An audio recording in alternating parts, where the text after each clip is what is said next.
Kendall, are you on mute? If you are, we can't hear you.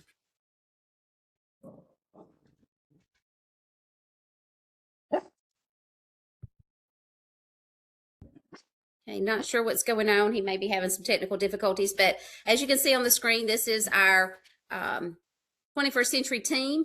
You should know all of us pretty well by now, I would hope. That's always there for your reference. As we go through today's presentation, we ask that if you have questions, that you drop those into the chat, and we will get to those as we can. And then Intact may have some different instructions for you when they start their presentation. But for us, if you will just make sure you drop your questions in the chat so we can capture those. And I do ask the 21st Century team if you will help monitor the chat for us today, as Kendall will be walking through the slides and presenting. So if we have any questions that pop up during the time that he is speaking, if you will let us know of any questions that pop in the chat. And as always, Thanks, Susan. you're good. And as always, the will be made available to you after this training is over. We will definitely put it out on our listserv later this week.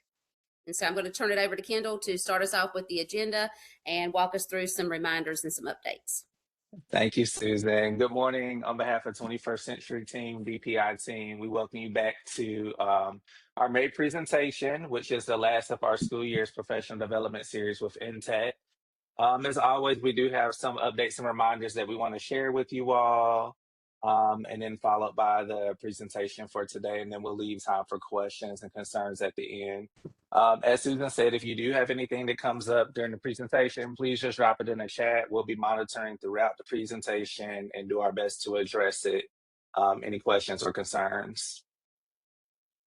As far as reminders on behalf of our DPI team, as we're jumping into summer programming, reminder that the third installment submission deadline has passed. It was due April 30th, so hopefully everyone got that in. Just as a reminder of the eligibility requirements. To receive third installment, you needed at least 75% of your enrolled students at 90 plus program hours. So just a reminder to maintain in good standing, you want to keep this 75%. Also, with your average daily attendance, still keep it at 70% or greater. We will continue to monitor this throughout the school year, ensuring programs are still meeting those numbers, keeping those students engaged. If issues do come up with your ADA, we will reach out to you. Your program administrator will definitely be in touch. We'll provide technical assistance throughout, and we'll see where we are at the end of the school year. Do note that if you do not meet the required 70%, we will have to document it on your annual upcoming risk assessment. You will receive a notice of non-compliance and be scheduled for a technical assistance visit in the fall. So this is just formal documentation noting that we slightly missed the mark, and then we'll put our heads together to figure out how we can combat that for the upcoming school year.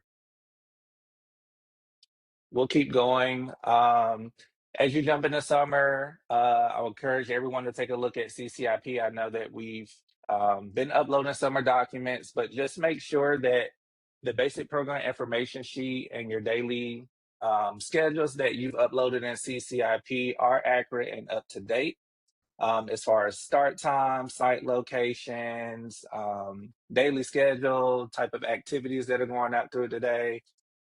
You want to make sure that your fire inspection reports are up to date as well. Make sure your safety drills are conducted during the first week of programming. So summer programming will go by very quick. And you want to make sure that you're hitting all your drills at some point throughout the summer programming. So we encourage you to make sure that you have at least one drill taking place during that first week. And please continue to post your ongoing staff professional development as outlined in your original application. Keep the parent engagement workshops going on. And for summer only cohorts, you are still required to host a mandated parent workshop. So for everyone else, it might be cohort 17 or 18 regular year. We encourage you to continue to have these parent workshops throughout the summer, keep them engaged. But just for summer only, we want to note that it is required that you host that parent workshop throughout that summer term. So if you have any questions about how that works out for your program, your cohort, please reach out to your program administrator. we will keep going. Jumping into that, we will be taking visits this summer to see some of the great work and witness what you all are doing. So program administrators will be reaching out shortly to schedule those visits. Going back to your basic program information sheet, please make sure that the times and sites are accurate. Also, please make sure that you notate any changes or let your program administrator know of any changes as we are planning our summer visits around your program start date and activities. So we would hate to come on a day that you have a field trip and miss you. Fiscal monitors and section chiefs may also participate in the visits. They'll probably want to witness some of the work you're doing too and just kind of put, a name with the program. These visits are not monitoring events, so there's no need to prepare anything. This is not an audit. Again, it's just to observe program information specific to summer, see some of the best practices that is going on across our state, and hopefully share that out and share that with leadership of some of the great work that you're doing. If you need technical assistance or program support during this time, you're welcome to request it. We may also provide it on site if we see something that may enhance the effectiveness of your program. And then just that note again about field trips. Please make sure that it's notated on basic program information, or you're documenting the field trips that you are taking. Let us know if anything's coming up so we can plan that around our site visits. Please also make sure that all field trip request form are submitted at least 30 days prior to your trip date. So if it is funded through 21st Century, it is required that it is approved by the program administrator. Please make sure that's turned in at least 30 days before your departure. Just another reminder about instructional staff surveys. You can reach out to Kathleen Mooney over at our SERV Center, our partners at SERV. And jumping into 21 DC data and some important deadlines, Susan, I'm gonna pass it back to you to kind of detail some of these deadlines and requirements that are upcoming. Okay. Sounds good. And I just want to reiterate the information about the field trips. I know we get really busy and summer is almost here.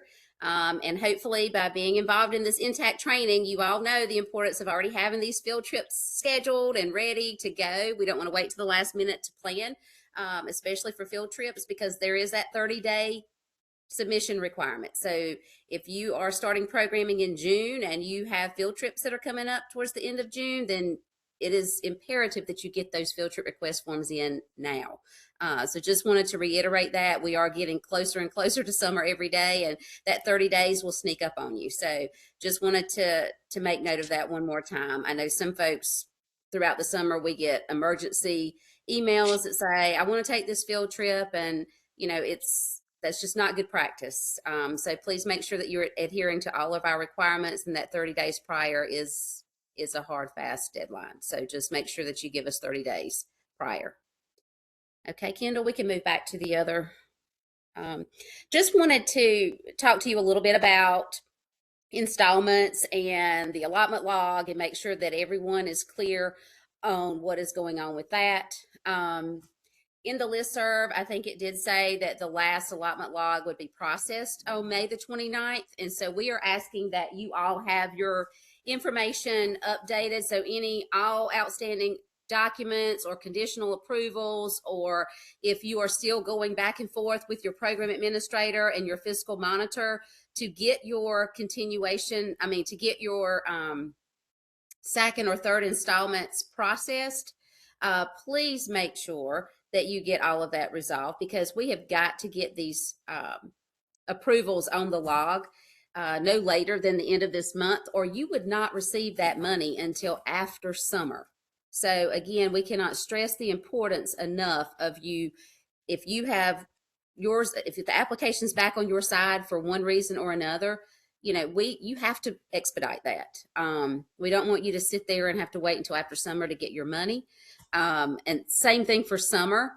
Some of you have some outstanding documents that are due for summer, and we can't approve you for your installment until we receive those documents. So please make sure that you are taking a look at CCIP if you are required to submit something for us to go ahead and process these last installments. And I will say we're in good shape.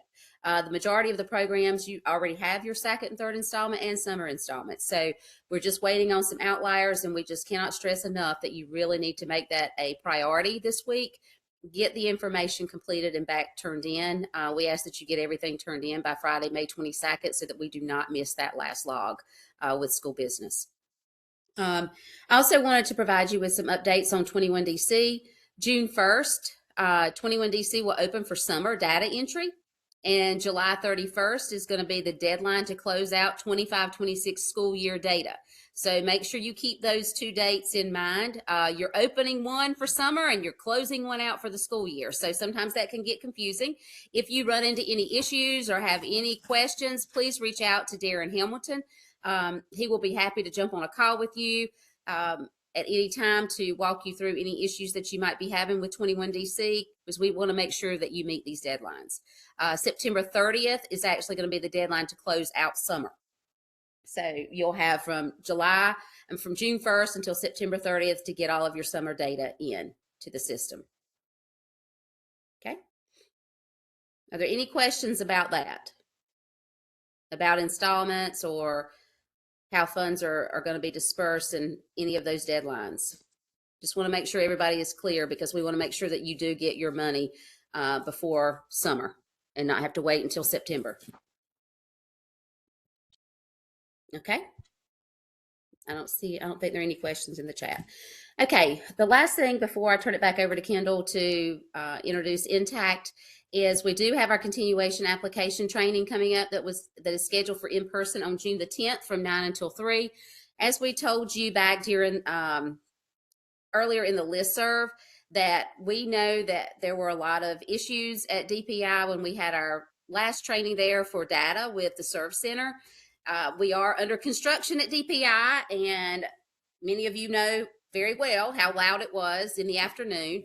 It was a little overstimulating, and I know that that was problematic for a lot of folks, and we have listened and we have heard your feedback on that. And we do want to offer an option. We are looking for different locations. We were able to secure a location in Winston-Salem, but we wanted to see if that would be, reasonable for everyone, or if you would prefer that we keep it at DPI and we just do the best that we can to work through the noise. And I can actually try to talk with them and see if there's any way that they can keep it down for a little bit, but I can't make any promises with that. And so Kendall has actually prepared a poll everywhere that he is going to share in just a minute. And we're going to ask that you go ahead and complete that right now so that we can see what everyone is thinking as far as that. For that day, the agenda is really packed. It is not conducive to really move that to an online format. That's a long period of time for folks to be sitting at a computer.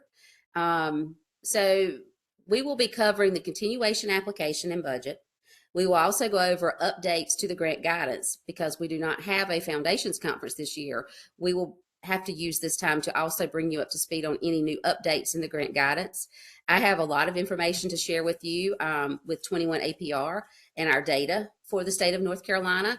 I attended an SEA coordinators meeting in Washington, D.C. just a couple of weeks ago, and so I have some updates that I need to share with you, all as subgrantees. We're also going to have Age of Learning with us that is going to be giving us an overview of the data in North Carolina and how impactful it has been for programs that are utilizing the system with fidelity. We're going to be spotlighting a few programs in North Carolina.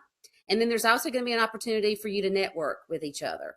And so we want to make sure that everyone feels comfortable about the location, but we really do need to host this in person.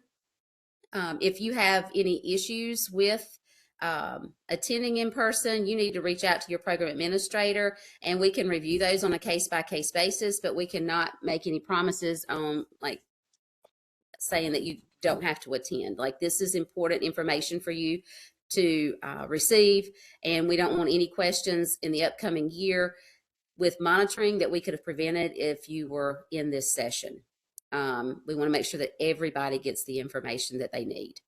And so, yes, Ms. Hubbard, the LEA fiscal agent is still going to be offered a virtual option. However, you will not be able to have access to the entire training. You will only be able to be online. We cannot broadcast this entire presentation online all day, just to the nature of the discussions and the table talks and things like that, other than the application and budget and updates to grant guidance. And so, Kendall, with that said, if you want to go ahead and share your screen with the poll everywhere, or however you need to do that, if it's a link you're going to drop in the chat, I'm going to turn it back over to you real quick to That cat had walk us through 6 that. kittens. She wasn't that big. Righty. Mm. This is my first I stab just, at it, so hopefully everyone got it. I've sent out a poll. Just give me a thumbs up, or co-host, can you let me know? I'm gonna have to finish doing this inspection thing later. Okay. They want me to do You Cindy, video. I'm not you're let's on. doing mute. video. You're They're gonna have unmuted. to give another option for payment. I'll mute. There we go. Okay. Susan, do you see the poll in the chat by chance? Or It's in the chat. Yes, it is Okay. in the chat. So if everybody will just take a look in the chat, and you'll just need to either click DPI Office Raleigh or Winston-Salem. They And talking we're going about to give everybody a second to take care of that real quick.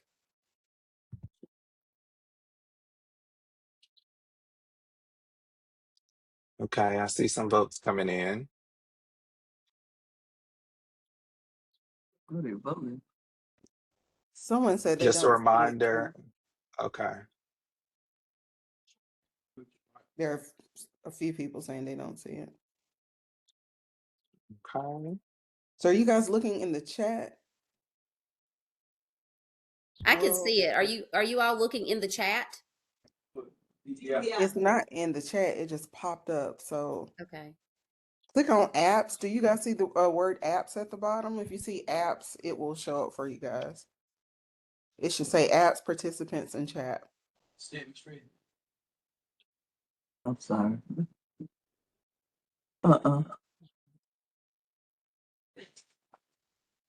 Do you all see it now? If you look at the bottom of the screen, is there a link you can send? How do I make the screen that big? I'm looking for the link and see if I can see it. Meanwhile, it's at the bottom beside at the participants. There's a word that says apps. There you go. One of these two is where you vote. The mic's still hot. And it may be different for those that may be joining on a mobile device.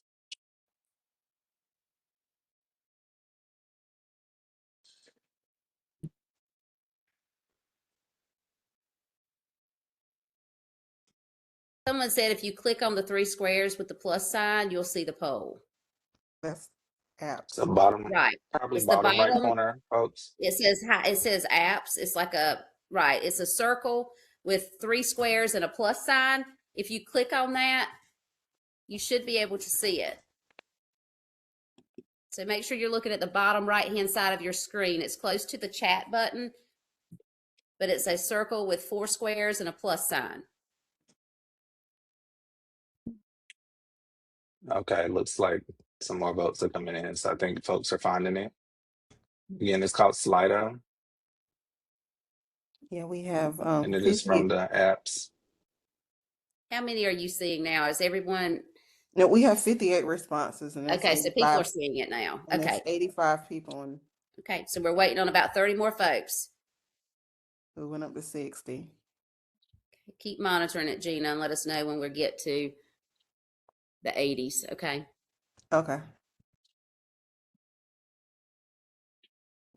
Okay, 62.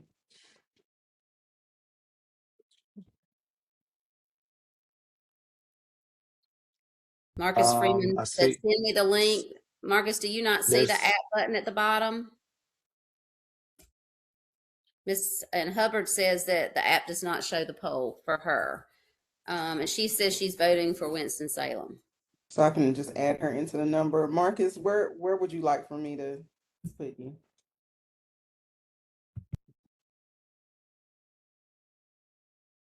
It makes it easier. You can drop it in the chat and we'll manually tally. Or if you prefer to send privately, we can count that too. In the chat.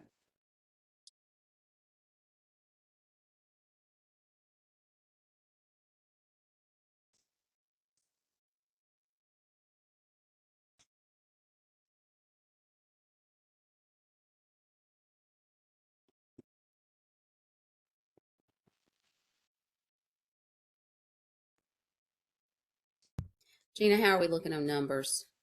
We're still at 64, so, well, yeah, 64, 65, 66 people with Marcus and the other lady, Marcus and the lady that asked that I, Okay, so if you have not voted, which we know that there are some of you that have not voted, we ask that you go ahead and drop your location in the chat. If you'll either just put DPI Raleigh or Winston-Salem in the chat real quick. If you're not able to access the poll, that's okay. But we do have about 20 more folks that have not voted, and we want to capture everybody's vote. So please go ahead and drop your response into the chat at this time.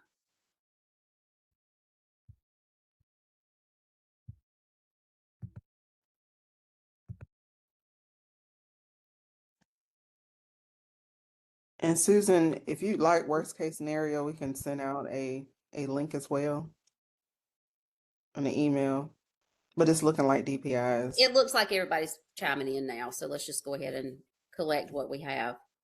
We're going to give everybody about another minute, and then we're going to go ahead and move on so Intact has their full hour and a half, okay?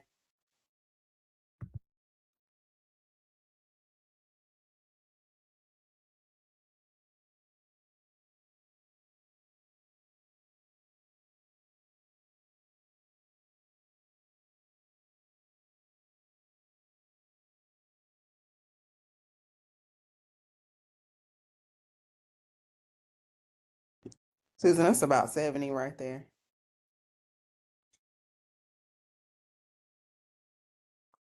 Okay, I just saw a couple more, I think, come in as well.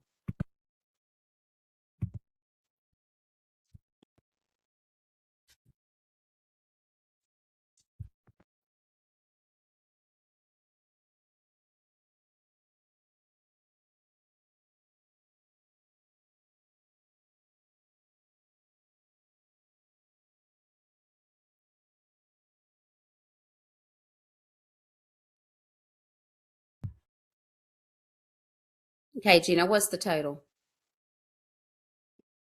I have to get that from, we have 65 people on here that've done it, a few in the chat. Do you have a number? Right now it's looking like DPI. Okay. All right, right now it's showing, it looks like DPI is winning out because we have several in the chat that say DPI. So that would be about, yeah, if you add about 5, it looks like 1, 2, 3, 4, 5 more, 6 in the chat say Raleigh. 1 says Winston in the chat. Okay.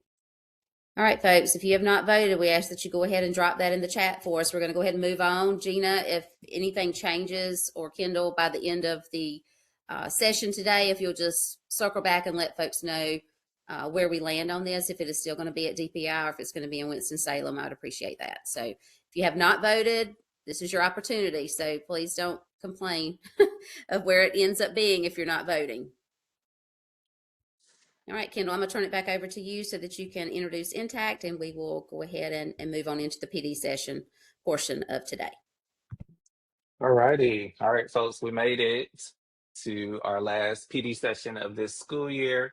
So we talked a lot throughout this school year about data. We talked about meaningful conversations. We've talked about the power of partnerships.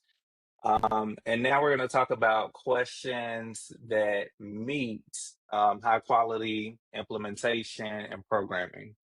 So this would be good for anyone who, leads activities, TAs in the classroom, lead teachers, but it's also good for program directors who are on this call to share with your whole team. So we do encourage you after today's professional development, we'll send out a recording. As always, we'll send a link. Please share with your program staff as this is meaningful conversations. So without further ado, we'll turn it over to our friends at Intact as formally, and they'll take it from here.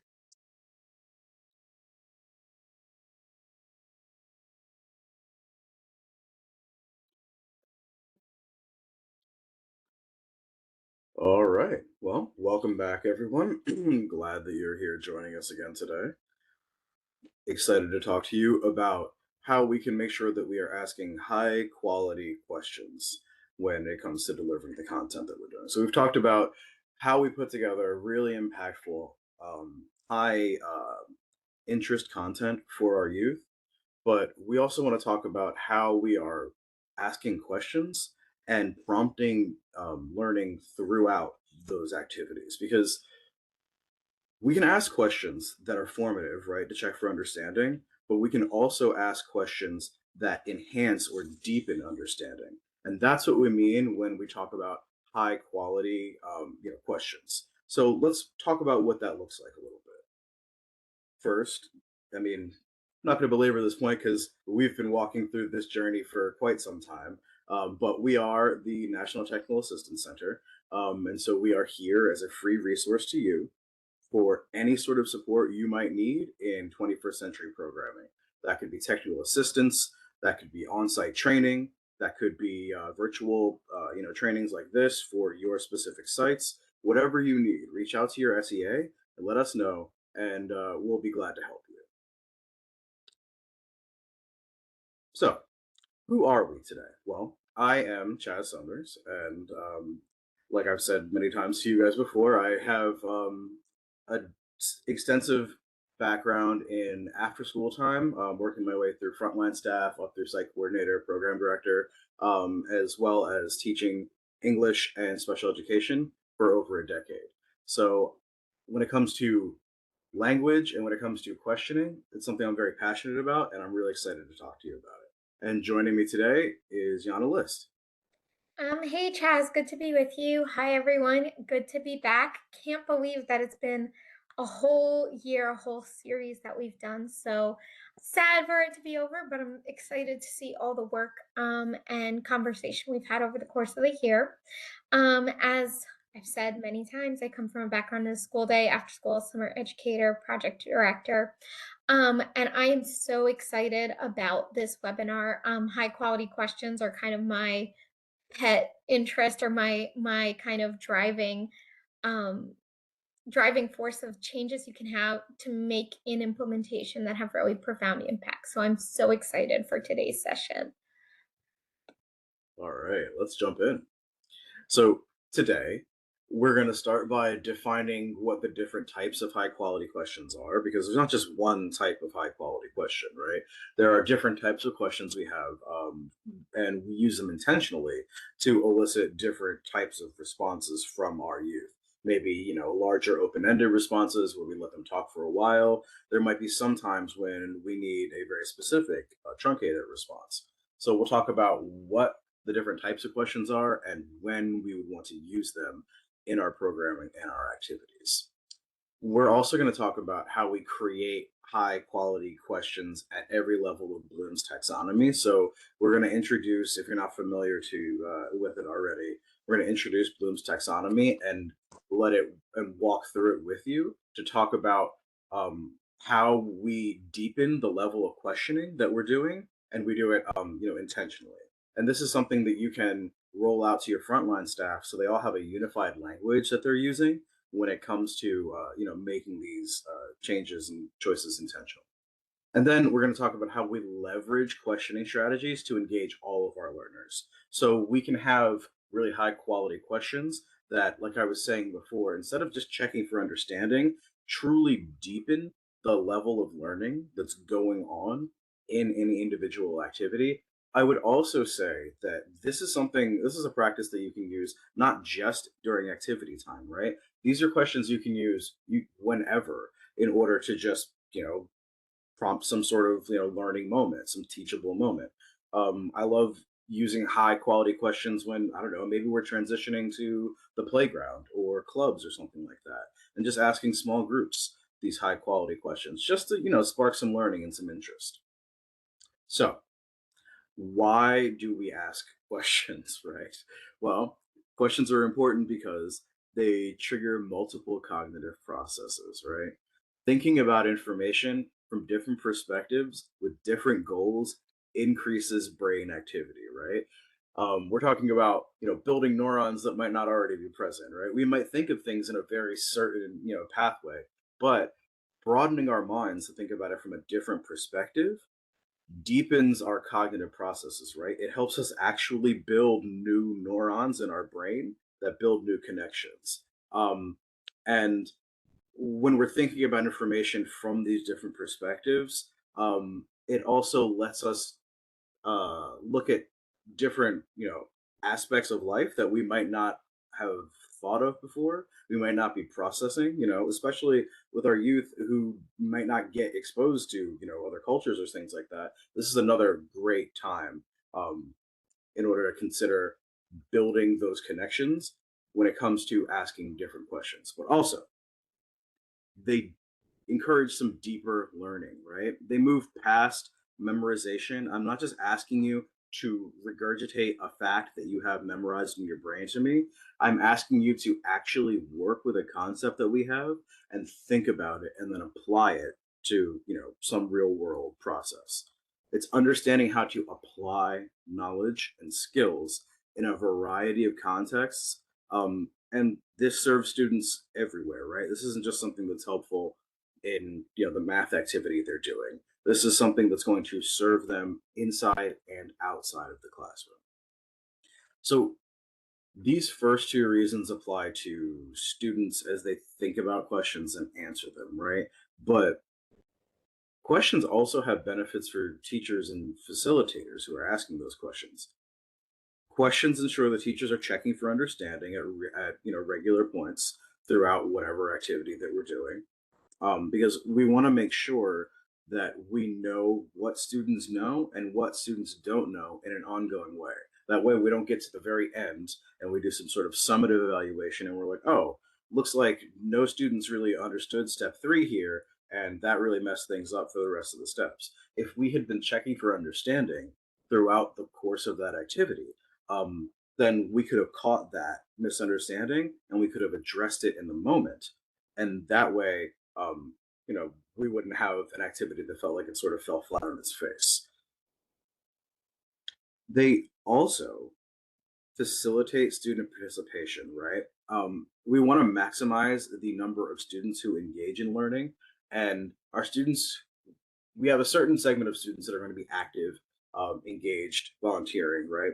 We might have other more thoughtful, pensive students who tend to hang back a little bit. They might not be the one to volunteer to get hands on or to be the leader in the project, but really deep questions and high quality questions can help bring the entire group into the learning process in a way that closed questions really just can't. It helps to broaden the learning to a wider audience than the people who might just be actually engaged in the activity that we have them doing. So before we move on, I just want to take a second to celebrate the work that we've all done here as a team.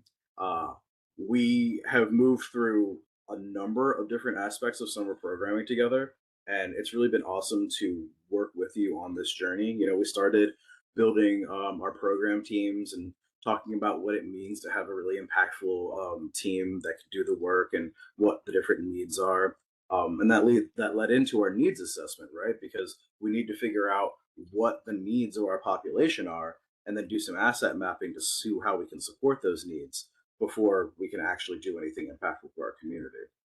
And then once we have that information, right, we built a logic model. So we created a formal system in which we visualize our goals, we know what our objectives are, and we have a clear plan to get there. And then we set up the logistics, right? Because once we have the plan, then we can start filling out the hows, the whys, the whats, and the wheres. So that's what we started doing, right? And then once we had all that stuff in place, then we can start doing the fun work of building the really cool activities and being very intentional about designing a program that meets the need of the students that we targeted in our needs assessment, right? And then we move on to the intentional recruitment because we know what the needs are, we know what the cool activities we want to do are, we know where they're doing them, but we need people who have the skills to help support those activities that we want to do. And then we talked about what it looks like to, now that we have this cool machine in place, how we make sure that the machine is functioning properly. But further, deeper than that, how we look to continually improve how that machine functions and works for our students. So that's a lot of work we've done, and I can't wait to see just how much it's improved the summer program that you guys are going to deliver. I'm really looking forward to hearing about what the impacts are. But take a moment and celebrate the work that you've done with us in that time and the learning that's occurred here. So, why is asking high quality questions important for summertime? Well, questions are a really great way to enrich any activities that you do with students during the summer. There's always time to ask good questions outside of play, on the bus during a field trip, in the middle of an art project. The thing that I really love about high quality questions, and once you get used to like being able to just sort of format them and like say them on the fly, they're great for those little micro moments that you have with maybe a small group of students, maybe one individual student, where it's maybe 30 seconds to a minute that you have an interaction with that student, but you can make that an intentional conversation, right? By using high quality questions. Instead of just talking about something the student likes, you can talk about something the student likes and you can ask them something meaningful about it that gets them thinking. The cool things about it, right? Students talk more. When you ask questions, any question, but particularly high quality, deep questions, students are going to talk more and we end up talking less, right? They end up telling us more about their inner thoughts, which, I mean, it's great to know them more as a person, but it also helps give us a window into what their learning is, right? We center the students' learning on those student conversations instead of just listening to an adult facilitator talking. Very often, very high quality questions will sometimes shift what's going on in the discussion in an activity because we've dug into a deeper layer of learning, or we've identified some sort of issue that we have to go back and correct. It also allows some time for exploration, right? Because during the school day, teachers don't always have the time to pursue student interests and refocus, because you have to like refocus the class after that, right? If any of you that work in the school day know what it's like to get off on a tangent because a student asks you a question and then you're like, oh, wait, hold on. Now I have to get back to the thing that the curriculum says that I have to finish by the end of the period. And you just don't have the time. The wonderful thing about out of school time is that it gives you that flexibility. It gives you time to do these fun things and to dig into these areas of interest with the students in a way that they can't in their classroom. And it's one of the reasons that they love after school and summer. And it's one of the reasons they keep coming back. So think about that, right? If students are really excited about a question in class, a teacher might still have to move on to the next topic. During summer, you and your students have the time for that exploration. If you read a story about mammals and students are really excited about the topic, you can expand it through maybe an extended conversation. Maybe we do a whole project on mammals, right? We don't need to rush on to the next topic. In class, it'd be like, well, we have to move on to reptiles or what have you. It's also novel and creative. Questioning is a really great way to get students thinking about content in brand new ways that they've never thought of before. Just like teachers can use questions during the school day to encourage deeper levels of thinking, you can do the same thing in after school and summer. Those questions that make a little light bulb go off in a kid's head and you're like, oh, you never thought about it like that, did you? So they also help learning without writing. And as a former English teacher, I do love my writing, but you can do a lot of really awesome work with language without having to write a single word. Something we're always concerned about is how to encourage student learning without making after school feel like just more school, like a continuation of the school day. Questioning is a really great way to encourage that sort of deeper thinking and learning without saying, okay, and now we're going to go journal. That being said, don't discount a journal. A good journal in out of school time can be really great, but questioning lets us do some of those deeper thinking moments without having to then, break out a pencil and paper. And the absence of worksheets can keep students engaged without them feeling like summer's just a continuation of the school year, right? It's not the same composition notebook that I saw in my English class. No, we're just sitting here having a conversation instead. So let's talk for a minute, right? I'd like you to share in the chat or on the Knowledge Network, because we also have this posted on the Knowledge Network, What are some questions that get your students thinking, right? So, what are some questions that you ask your students to get them thinking? And they can be for any topic. I don't care. It could be about academics, clubs, casual conversations, right? About, what their interests are. Just share some of the questions that you ask your students to get them thinking. So go ahead and share in the chat, or go ahead and drop them in our knowledge network. Some questions that I just think of off the top of my head are like, maybe what's your greatest strength? Like, what are you really good at in school? But then deeper, right? What makes you good at? Oh yes, I love, how can we make this better and faster? That's a deeper question, right? That's a very deep question.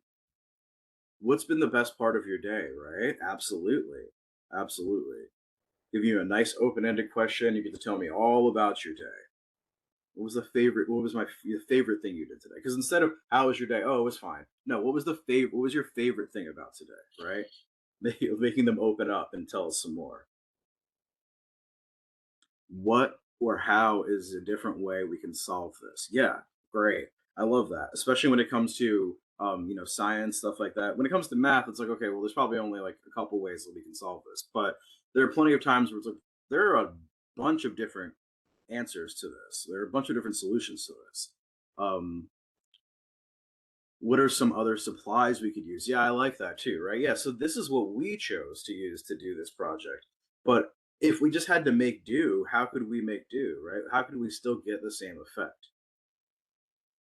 Who were your roses and who was your thorn today? I love that. And I love that there's a little poetic twist to it too, right? Let me know what the great things are, what your glows are, and what your pain points are. I love that. If you could change something about your day, what would it be and why? Yes.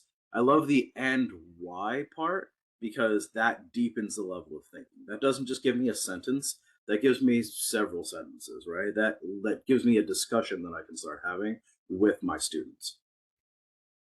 Yeah, where would you be if it wasn't an after school, right? Yeah, and then why would you prefer to be there, right? Or if maybe you don't prefer to be there, right? Maybe, but why is that another place that you like? What's one thing that you love to do? What's evidence that supports your idea? Yeah, right. Like what other things can you use to support, the opinion that you have right now? I love the pit and peak of the day, right? I love having different language for what was good and what was bad for today, right? And we'll talk about, when we get into Bloom's taxonomy, we'll talk about how powerful it is just choosing a different word when it comes to questioning. But yeah, that's great. I'm glad that a lot of you are picking up on that already. Why do you think this happened? Yeah. What, like, why should we change that? Tell me more about your thinking. Yeah, I love that. There's some of the predictive stuff too. Like, what do you think could happen? I sometimes struggle to come up with these kinds of questions, especially during homeroom or snack time. So I get kids conversation cards. Yeah, I love that. Yeah, exactly. If you're struggling to come up with them on the on the fly, conversation cards are a great way to do that. And sometimes you can just make your own, right? You can just be sitting there watching TV, jotting some down on post-it notes, so you can just grab them. For 1 year I had like a little, it was like a old goldfish bowl or whatever, and I had them come just like pull questions out of that, and we would just talk about them. Awesome. These are really, really great questions. How does that make you feel? Is one of my favorite ones.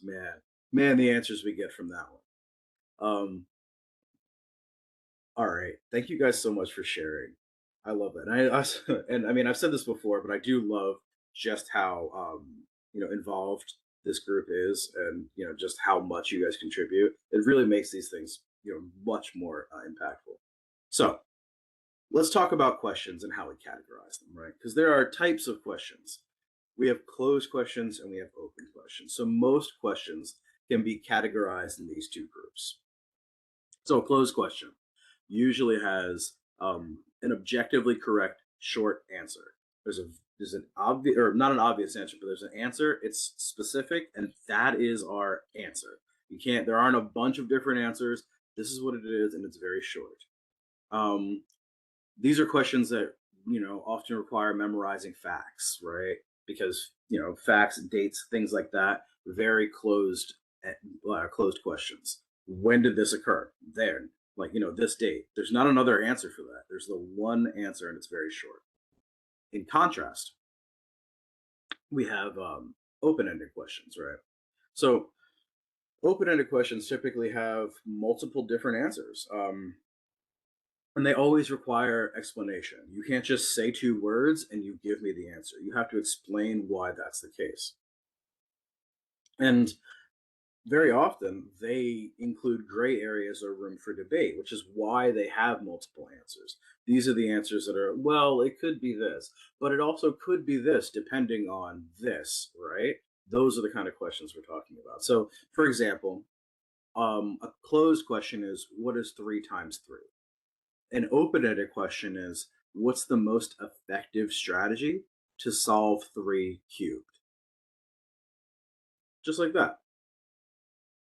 So, in addition to closed and open-ended questions, questions also fall along a continuum of thinking from lower order to higher order thinking. So, our lower order thinking questions, they require a lighter cognitive load, right? So, literally, your brain is doing less work. It's a lighter lift for your brain.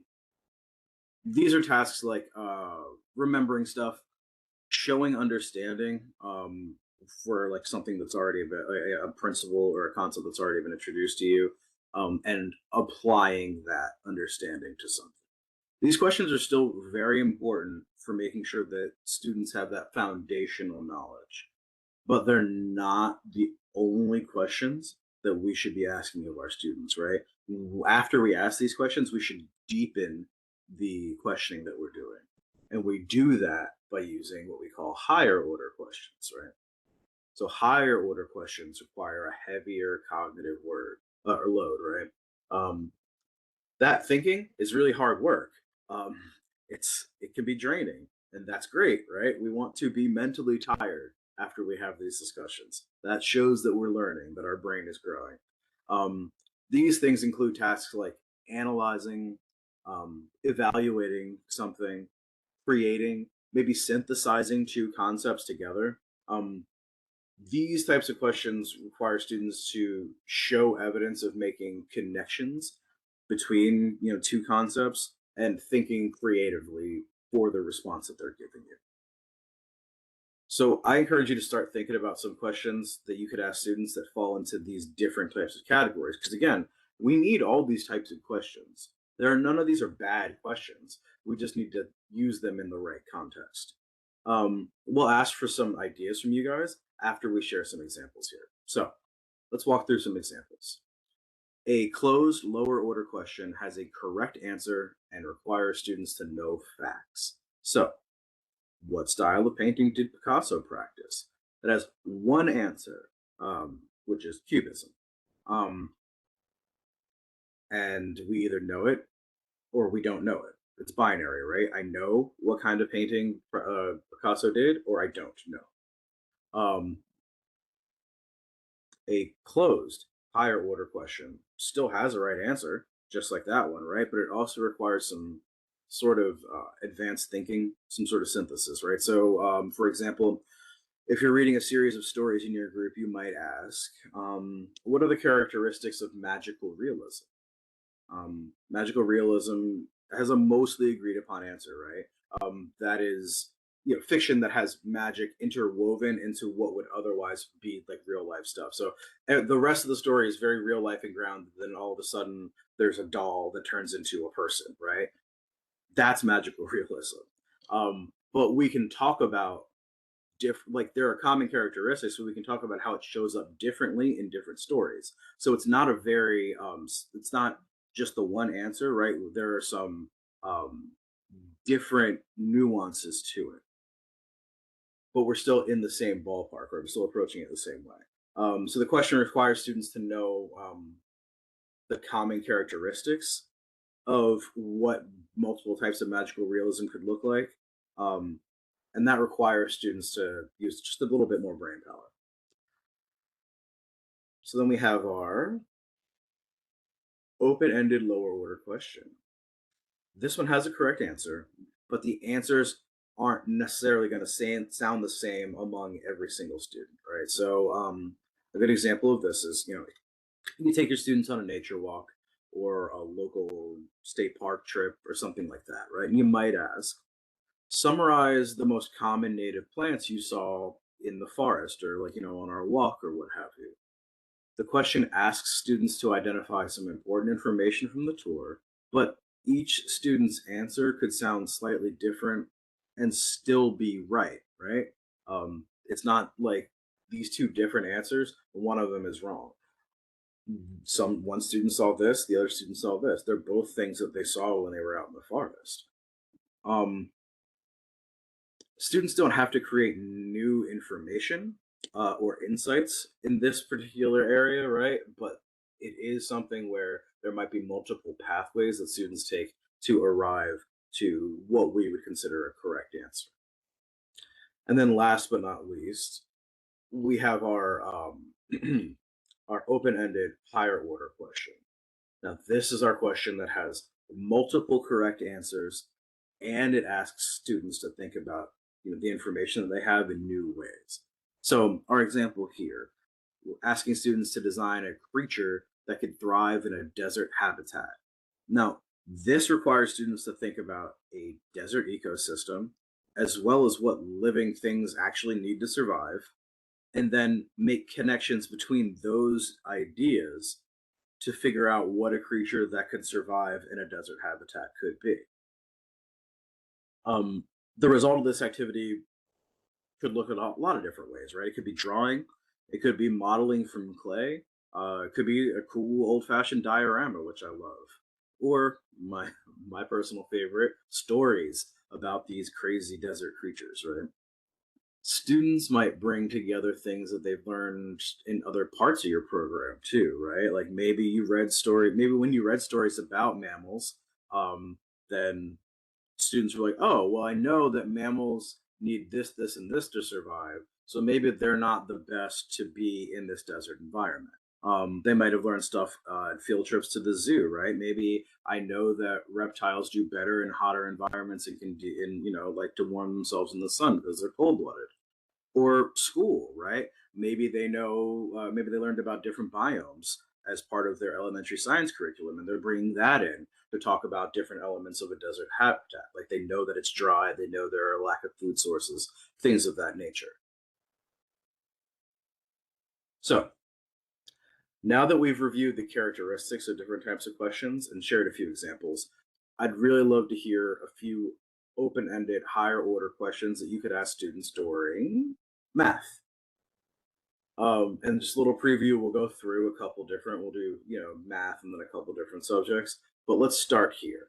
And they can apply to any age group, and they could be questions that you might have already asked your students, or like, the ones that you're using, or ones that you just came up with as we walk through the different types of questions. We're starting with our open-ended higher order questions because they're the ones that set the bar for our real aspirational learning, right? Because they are the ones that let us dig into what students wonder so that we can spark that desire to find out more information about them. So go ahead and drop some open-ended higher order question examples for math in the chat here. And then we have an easy way that I've learned to ask open-ended questions is from teaching the Sunday school program at my church in Godly Play. Yeah, so at the end of each story, we're told to ask open-ended wondering questions. That's it. I wonder is a really great way to start asking deeper questions because I wonder is probably the answers to that are probably going to be myriad, and there are probably going to be longer and not short, succinct answers. All right, like what did you notice? Yeah, absolutely. What did you wonder? What are some different ways we can solve this problem? Like that's another, great higher order way, especially because the more math you learn, the more you realize, oh, there are actually multiple ways to solve this problem, right? Definitely something that frustrated me in math at first. In elementary school, it's like, no, this is the only way to do it. Then you get into high school, and it's like, well, there are like 8 ways to solve that problem, and I didn't know that. Yeah, how many ways can you solve this problem? There we go, Betty. Great minds think alike, right? What would happen if we changed the math function, right? Yeah. So what would happen if instead of, using exponents, we're doing this, right? How could we do this with parentheses instead of exponents? How could we break it down, the exponent down into like just multiplication, something like that, right? How many ways have you learned to solve the multiplication problem? Which strategy do you find to be the least complicated? And which strategy is the most complicated? Yeah, right? Because now we're also looking at the process of solving the problem instead of looking at just what the answer to the problem is. Create your own word problem with the same answer. Yes, I love that, right? So here's a math problem. How could we turn this into like a real life scenario, right? How can we make this actually applicable in our real life? All right, let's shift to literacy. What are some open-ended questions that we can ask our students when it comes to doing literacy activities with them? Oh, I love what mistakes could someone make on this problem? Yes, right? So when we look at it, right, before we even start solving it, what are some mistakes? What are some stumbling blocks, some speed bumps that people might run into as they're trying to solve it? That's awesome. Yes, absolutely, Camilla. How would you rewrite the end of this story is one of my, I love that prompt. It's a great writing prompt, particularly when you give students a story, because I love picking a story that's a bit of a challenge and has like a fun twist at the end. So, you get to the end of the story and it's like, okay, well, you didn't like how that ended? Well, how would you end it? Right? How do you think it should end? Yes, I wonder what would happen if we change the setting. Yeah, right. And then that makes students immediately start looking at what the effects that setting has on a narrative, right? Then all of a sudden we're looking at the process of writing. Um, Honestly, let that create a word problem is something that we can use like blending literacy and math skills too, buddy. I mean, as much as I hated them when I was doing math, a good word problem is a good blend of those skills. If you were the main character, oh yeah, yeah, yeah. What would you have done differently? Yes, yeah, right. So I love, especially in the middle of like a longer text, giving some questions like that, right? Like, what would you choose to do here before we move on and you see what the main character chooses? What do you think why do you think the author choose to end the story this way? Yes. So thinking about the writing process that the writer is doing. Absolutely. Yeah, I wonder how we could have solved this problem in a different way. Yeah, absolutely. That's going back to our math stuff. What could you do to change the plot of this story to make it more relevant to your life? That's a powerful one, Dr. Banks. I like that. Because there are very often that we'll give students text and it doesn't speak to their lived experience. If this spoke to your lived experience, how would it be different? That's really powerful. That's a fun, larger activity, quite frankly, that I would love to do. All right. So, um, we've done some really fun stuff around English and math. So let's take it outside the classroom, quite literally, right? What are some open-ended, higher order thinking questions you could ask during sports and outdoor activities? And while you guys type, I'll go through the rest of these examples here for literacy. What part of the story reminded you of your own life? Yeah. What part of the story is speaking to you, and then why? Right. So tell me. We have to deepen it because I don't want you to just say, "Oh, it was the part where." Okay, well, why? Right? Why did that speak to the story of your own life? Word problems you never solve. Eliminate the question. Have them list all they know. Yes, right. Okay, so here is a word problem. You're not actually solving it. Pull all the information out of it, and then let's make our own problem. Yeah, I wonder what happened next is always my favorite, one of my favorite prompts too for the end of a story, right? Is okay, cool, we have an ending, but what do you think happens tomorrow with these characters, right? It's a really good journal prompt, but it's also just a great group discussion to have. And that can be one where like we finished reading, we're transitioning someplace else, and we have that discussion, on the way to clubs or things like that too. Again, don't think about just trying to put these in the activity blocks. Think about ways that you can use them all over when it comes to programming, well, in and out of programming, really. So let's think about some ways that we can do. We can ask higher order questions for sports or outdoor activities. One that I always love is how can we change the rules of this game in order to do A, B, or C, right?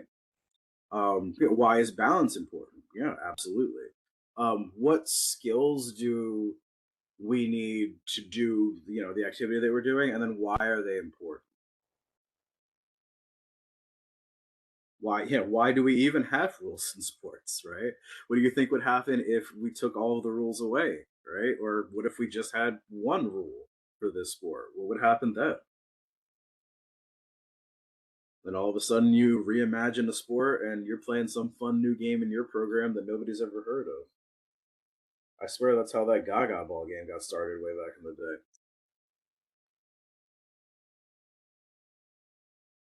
How I love also, how can we include more people in this activity or game, right? How can we broaden this game? Is another really great question to ask when it comes to our outdoor activities and just like fun play. Awesome. Thank you guys so much. Oh, wait, hold on. We got a couple more. How would you teach someone who has never played your favorite sport the rules? Yes, I like that, right? How do we teach these rules to somebody else? And then that deepens it, right? Because that looks at metacognition, thinking about thinking, right? Because what do I need to impart in somebody else to make sure that they can do the thing that we want to do? How would you create your own game with different rules? Yes, absolutely. What basic skills do you need to play spider ball? Yeah, it's exactly like, let's break down what these basic skills are and why they're important, right? Don't just give me the skill, give me why each one of these is important. If you could create a competitive game, what rules would it have and why? Yeah, again, we always want to ask that why to deepen that learning. So when open-ended and higher order questions include these qualities that we're talking about here, students are more likely to engage in meaningful learning, right?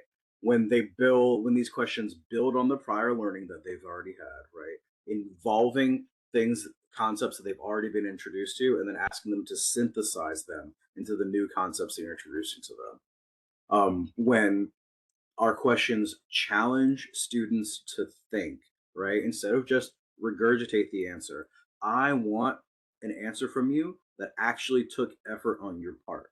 I like to say, like, I like to see your brain working, right? I like that look of confusion. That's part of why I'm here. And it requires explanation, right? I need you to not just be able to say, well, that's just the way it is, right? No, okay, well, break it down for me. Tell me why this is important and why we're doing this, why that's the answer that you're giving me. And then that just naturally encourages that conversation and collaboration. It lets us talk instead of just getting an answer from somebody. It's important to remember that high quality questions can be written either as open or closed at any level of thinking. The reason that we're starting by discussing open-ended questions and higher order questions is because ultimately we want all students to be able to have opportunities to practice them through their education. So we're going to dig into Bloom's taxonomy right now, and Yana is going to walk you through that. Thanks, Chaz, and I am so excited to get into this. I would love for you all to share, use the reaction buttons down probably at the bottom of your screen. Give us a thumbs up if you are familiar with the Bloom's taxonomy. You can do a thumbs down if it is something new to you, just to get a read on the room. It is one of my favorite things in the world, but I would love to hear from you all. And you can find those reaction buttons near the bottom of your screen next to the kind of raise hand button.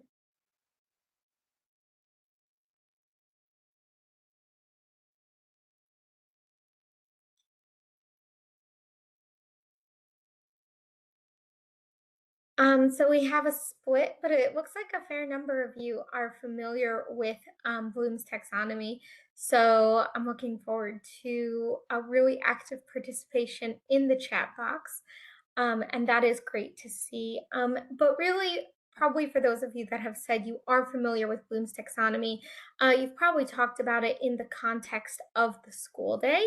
And I would love for us to take some time today and really think about how to connect and use Bloom's taxonomy in the out of school time environment specifically. And we already got some of that from Chaz, who really showed us examples of how you can ask questions even during outdoor play, and many of you shared some examples. So that is something that we're going to continue to build on and think about, of how you can use high quality questions in the out of school time environment in ways that are going to be meaningful and fun, and don't feel like we are really forcing kids to kind of have school time after school as well. So that's really our goal today, is to make sure that we are talking about Bloom's taxonomy, but in a way that is particularly applicable to the out of school time environment, and particularly applicable with the activities and the examples we look at, to the kinds of situations that you might encounter and your frontline staff may encounter in the out of school time environment. And so Bloom's taxonomy is really a framework for assigning tasks or asking students questions that trigger multiple cognitive processes. In other words, get them thinking about different topics in new and interesting ways.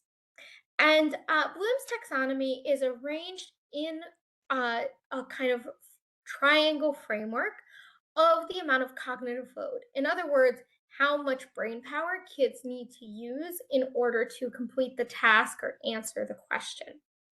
And each of these 6 categories, 6 verbs that we're going to take a deeper dive into, they are kind of catch-alls for the kinds of thinking kids are doing in those cases.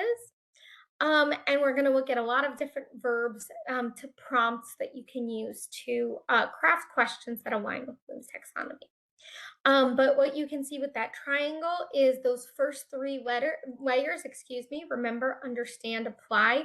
Those are all considered lower order thinking, so less thinking, in other words. And analyze, evaluate, and create or synthesize, depending on the version of Bloom's taxonomy, you'll see either create or synthesize. They're really referring to the same category. Those are higher order thinking. In other words, they require a lot of brain power.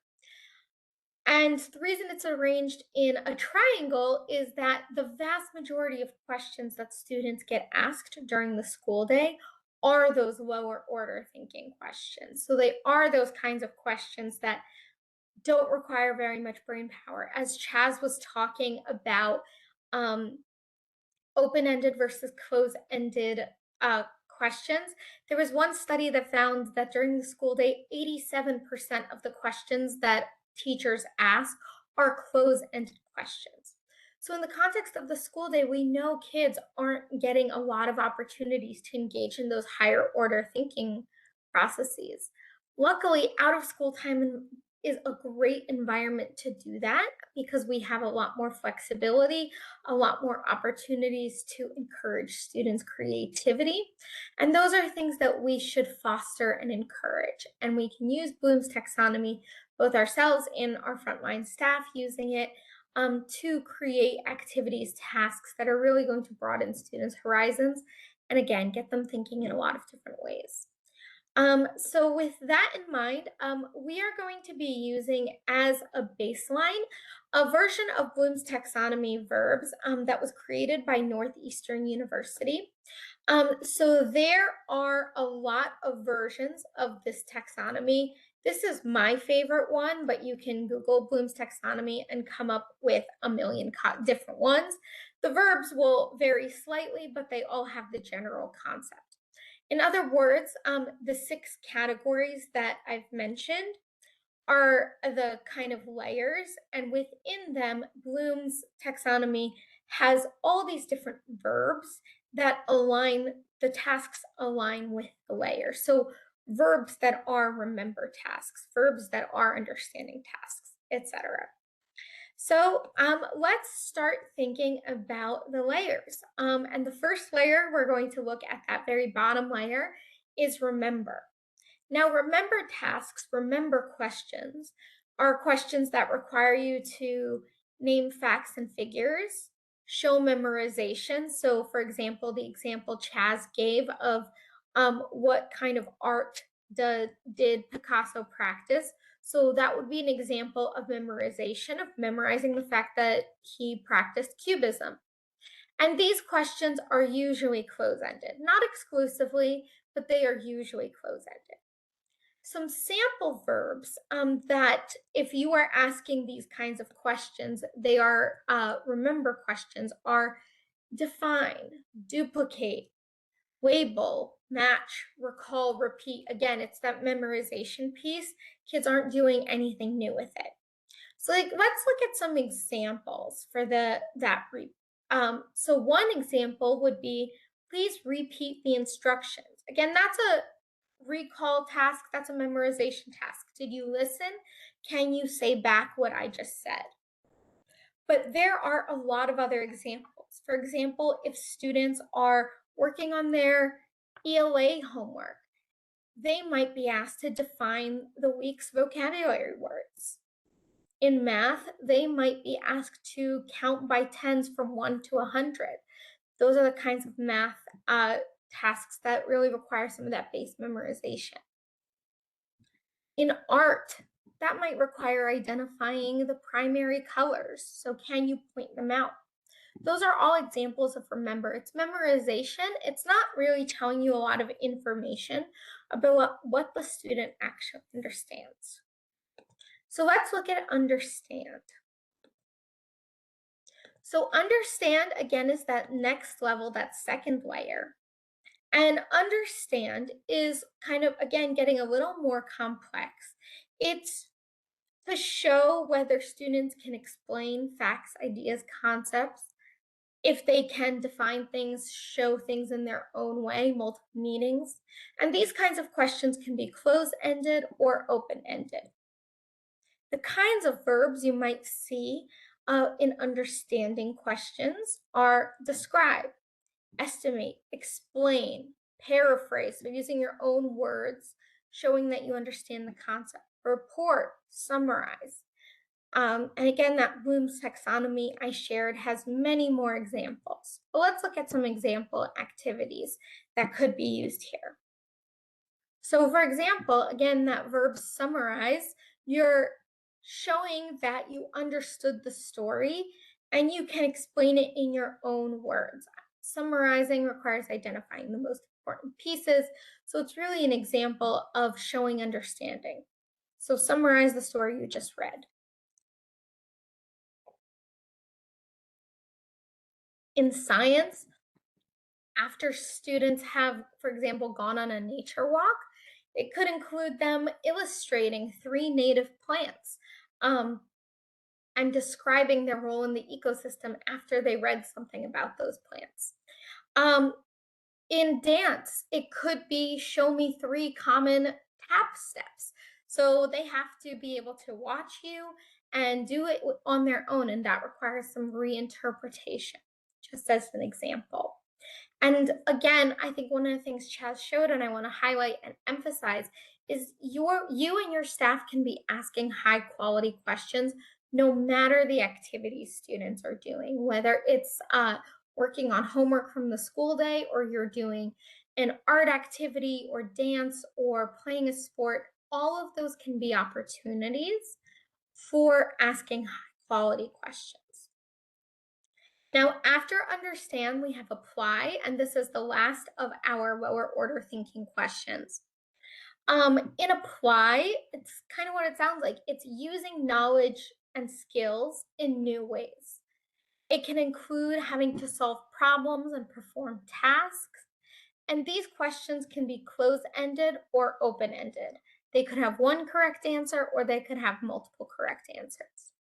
Some of the verbs that are associated with apply are apply, calculate, determine, explain, modify, report, simulate, teach.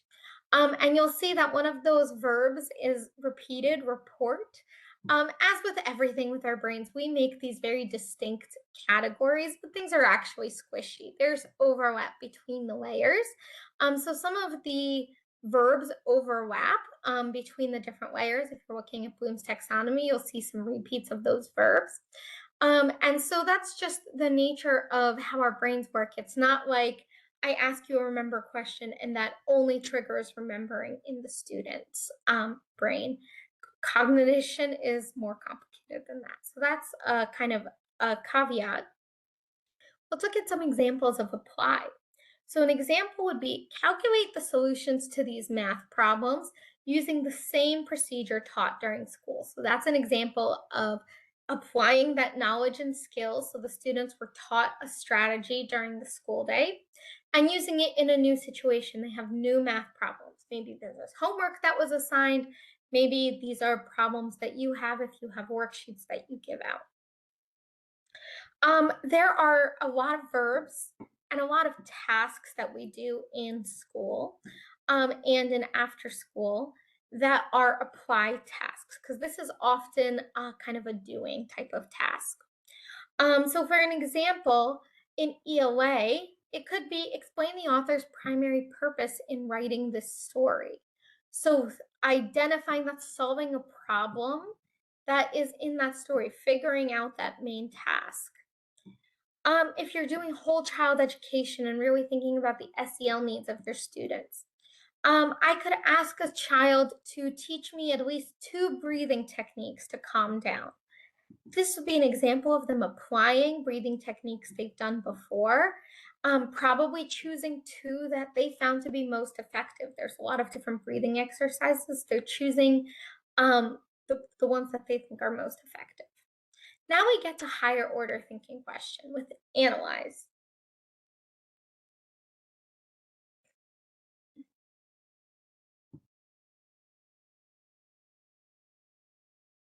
Sorry about that.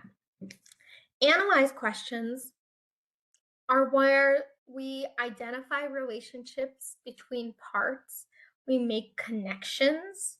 These are usually open-ended questions where we're thinking about how information connects, how it might be different from prior knowledge, really thinking about breaking down the pieces and putting them back together. An example. Okay, you want to tell Grandma bye-bye? Mommy got to finish her meeting. An example of a analyze question would be compare and contrast basketball and soccer. And again, that's an application of using it in sports and using it in playtime of can students break down and identify what are some of the similarities and what are some of the differences between basketball and soccer. For example, they could say that they're both team sports. For both of them, there's one ball in play.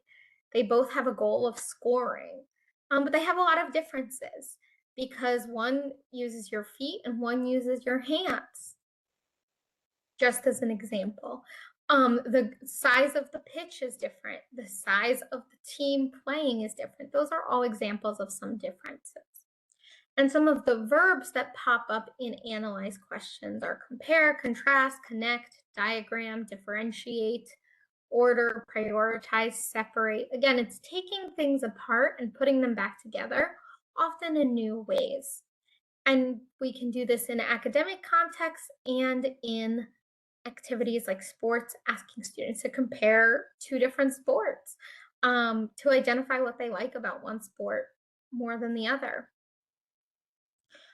Some of these other tasks as examples could be analyzing the causes and effects of the civil rights movement, if that connects to what students are doing in social studies, or you are starting a unit on it in your out of school time environment.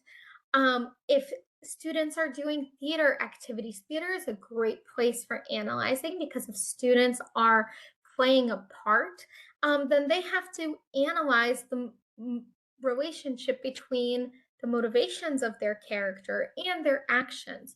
What makes for great acting is understanding your character really well. And so theater is a great place for those kinds of analyze questions, really thinking through their characters. So those are just some of the examples. Chaz gave the example of elementary school. A lot of what they're doing in science might include biomes, might include looking at different kinds of animals. You can ask your students to compare and contrast rainforests and savannas. Really think about what they have in common, what they have that are different. They are very different. And that might not be a conversation that has happened in school. You might have just learned separately about all the different kinds of biomes. And that's an opportunity to extend that learning, get them thinking a little bit more deeply. Again, analyze is our first example of a higher order thinking question. So comparing and contrasting, and that's something we often ask our kids to do, which is great because it is actually cognitively complex. It requires some really significant brain power to identify those similarities and those differences. So next up after analyze is evaluate. Again, we are moving up this triangle. And the other piece of the triangle is the questions at the base. Those are the ones that get asked the most commonly, or the activities that are assigned most commonly. Once we get up to analyze, evaluate, and like the create, synthesize, students don't get asked to do those activities very often. So for us in out of school time, we want to leverage our time, our flexibility that we have that school day often doesn't have, in order to ask more of those higher order thinking questions. And in evaluate, this is where you make judgments based on knowledge and experience. You've read something, you've learned about something, now you make judgments about it. But when we make judgments, we don't just say, oh, I think that. We have to provide evidence. And these questions are pretty much always open-ended. They could be tasks like having students argue for a certain perspective, try to convince me, critique. If you've ever had debate in your program, if you have kids debate a certain topic, which flavor of ice cream is best? These tasks can also include things like judging, predicting, rating, selecting, weighing, all of those pieces. An example of how this might pop up in science in your after-school program is predict how the texture of slime would change if you double the amount of baking soda. Justify your prediction. So that is a really cognitively complex question because it requires students to think about their experience with making slime, the process, how much baking soda they used, what happened when they added baking soda, and then make a prediction of what they think will happen if they add even more baking soda. So that's a really cognitively complex question that's also interesting to kids. It'll trigger interest, trigger conversation, and also connecting that to STEM. They can try different recipes and compare and contrast those, bringing in that kind of analyze piece. Some examples of other ways that this could pop in OST.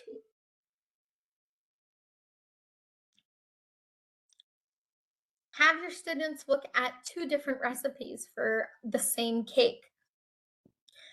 Predict which one they think will be better. Say why. So maybe if we're predicting the quality of chocolate cake, I think cake A will be better because it has more chocolate in it, and that's the flavor we're trying to get across. Or maybe I think cake B will be better because it has more eggs in it, and that's going to add some of that kind of creaminess to it, that richness to it. So again, using what you already know, if you have a cooking club, those experiences, and then applying it and really testing your predictions. If kids are playing sports, this is one that pops up all the time. If kids have free play, convince your peers or your group to play whatever sport you want to play.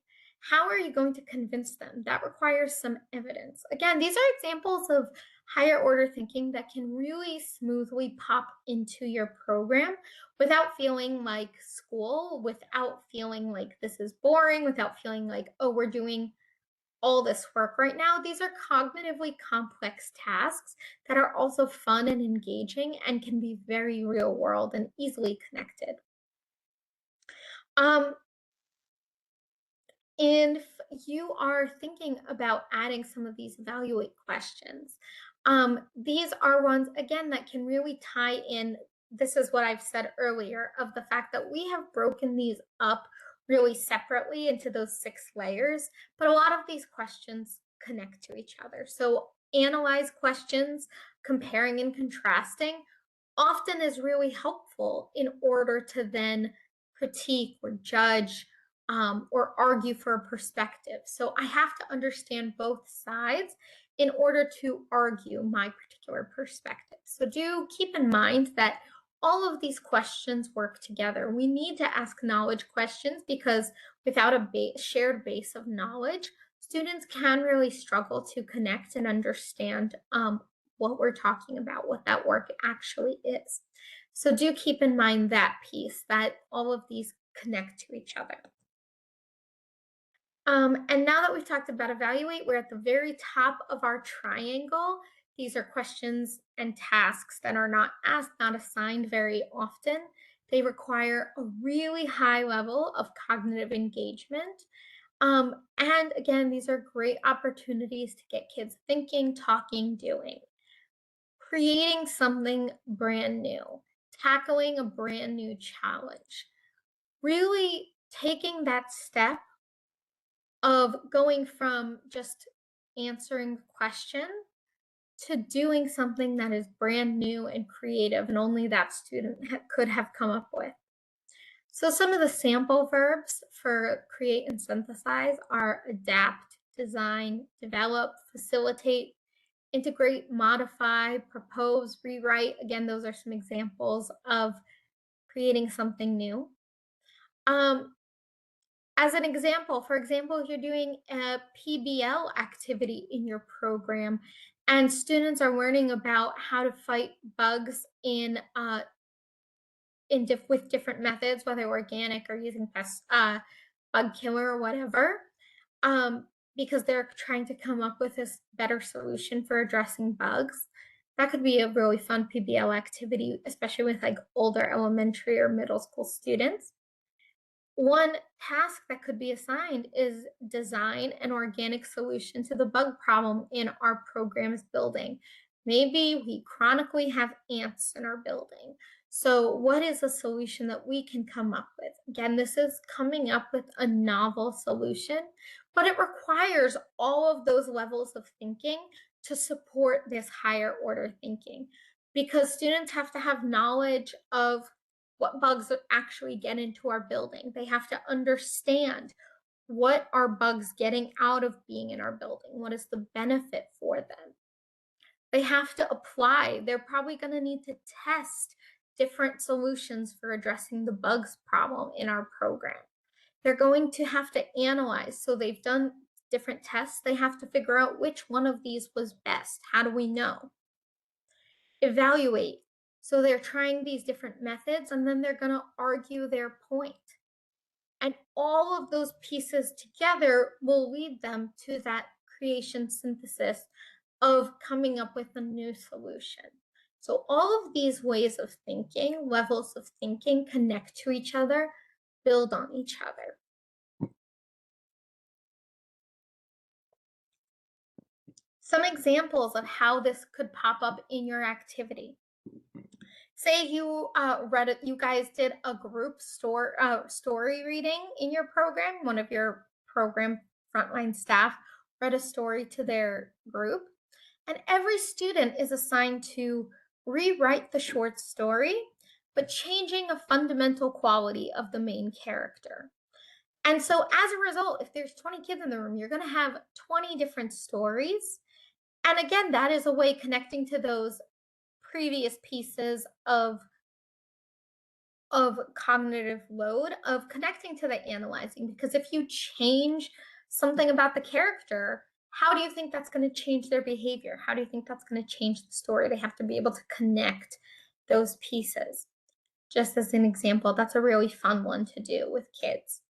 Another example is asking students to write a number riddle and then pass it to another student to solve that number riddle. Figure out, can they apply some of those concepts that they've been learning in school, you've been reviewing after school during math homework time. Can they apply those and use them to create something new, like a word riddle? for social study, social science, maybe you as the adult or one of your frontline staff facilitates a Socratic seminar with a shared question of what makes a great summer program. We've been talking about summer programs all year.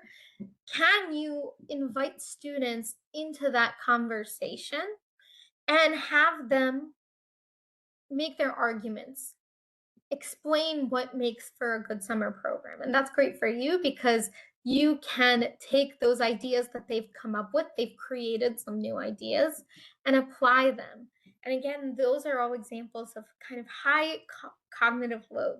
Students have had to do a lot of brain work to answer these kinds of questions. So I have just gone through the 6 levels of questioning, and I do not want to spend all our time with me talking at you. So instead, what we're going to do next is I'm going to ask you to write some questions and you can share them in the chat box. And so for each of these layers or each of these levels of Bloom's taxonomy, I'm going to give you a scenario and I'm going to ask you to write a question that aligns with this level and will help in this scenario. So first we're going to write some remember questions. That is that lowest level, that is memorization, that is knowledge of facts. And here's our scenario. Our scenario is Susie, a fourth grade student, is struggling to identify equivalent fractions. So she is struggling to identify that 1/2 equals 2/4 equals 3/6. So she is not able to identify that all of these are equivalent for each other. Use some of those remember verbs, and those are going to pop up on your screen in just a second.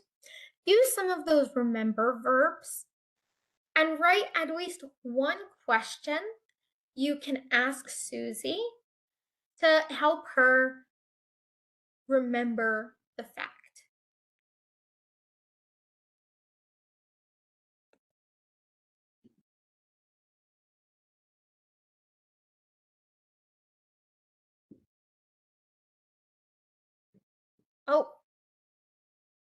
Oh, yes. Define what equivalent means. It could be that Susie doesn't remember the definition. If she doesn't know the definition, she's not going to be able to answer the question. Visualize each equivalent fraction. So show me what these fractions look like. Do you remember how to draw those? How to draw those? My goodness, don't know where that came from. Draw those.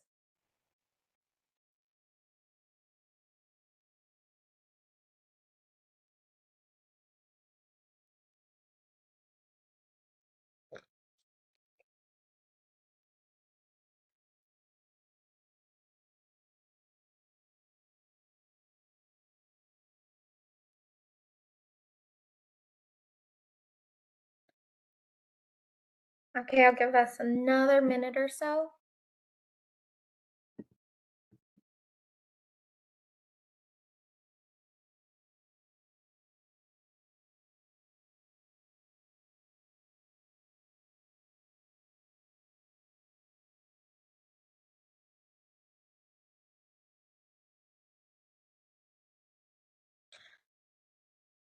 Recall your division skills. So asking how we can apply this to division. Excellent. Okay, thank you all for sharing. So those are some examples of remember questions. Now let's go to understand. These are some a little bit more cognitive load. So in our scenario, first grade students are playing card games in small groups. And one of your groups is playing Uno. And Jasper is playing Uno with friends, but every time it is his turn, he freezes and does not know what to do. So let's write some understand questions. Again, use those verbs in the chat box. how can you help Jasper understand how to play Uno? Like we've said, every part of your program is an opportunity to use your Bloom's taxonomy. Every activity, whether it's academic or it seems a lot less so, is an opportunity to get kids thinking. Whether they are playing Uno or playing on the playground or anything else, these are all opportunities to kind of trigger some of those cognitive processes.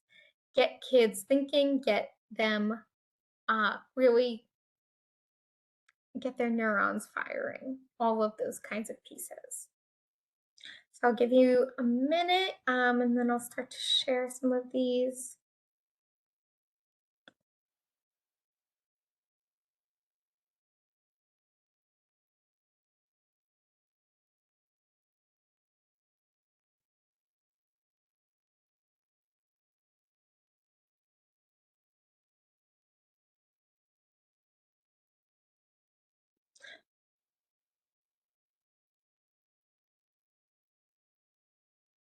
Okay, so here are some question ideas.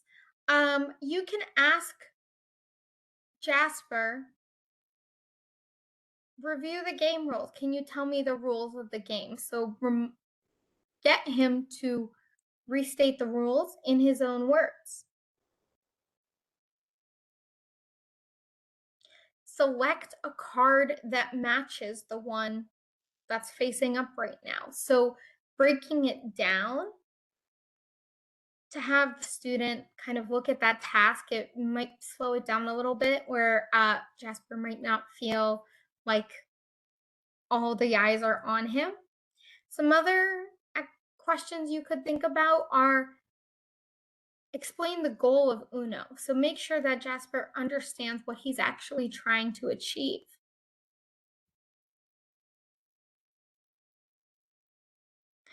Okay, and really think about, why do we even care about adding these kinds of questions to Uno? You can also really think about why it's important for students to be able to play these kinds of games. One of the things that really can happen and be helpful that games give students to practice are things like pattern recognition. And that will come in handy in math very frequently. So these are kinds of activities that, again, get those cognitive processes working and will help support students' academics and support them both in school day and out of school time. Okay, so thank you for sharing some of these ideas of the kinds of questions you could ask Jasper in this moment to help him better understand. Let's look at another one. So next up, we're moving up that triangle to some of the more cognitively complex questions. So the scenario is, Alex takes pictures of 4 different frogs during a nature walk. You took your students on a nature walk. What could you ask him to do with these pictures? So get Alex thinking, what can you ask him to do with these pictures that will help him apply some of the concepts that he may have learned about frogs? So take a look and share some questions that you would ask Alex in the scenario. So Alex, please do whatever.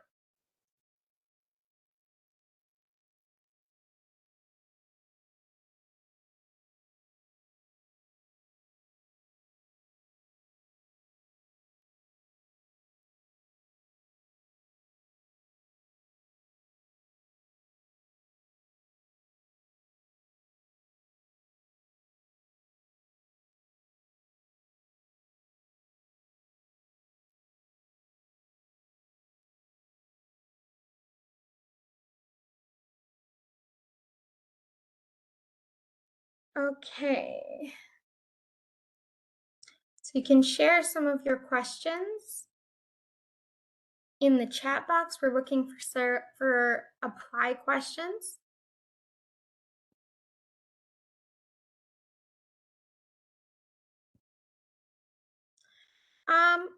What did you notice about each frog?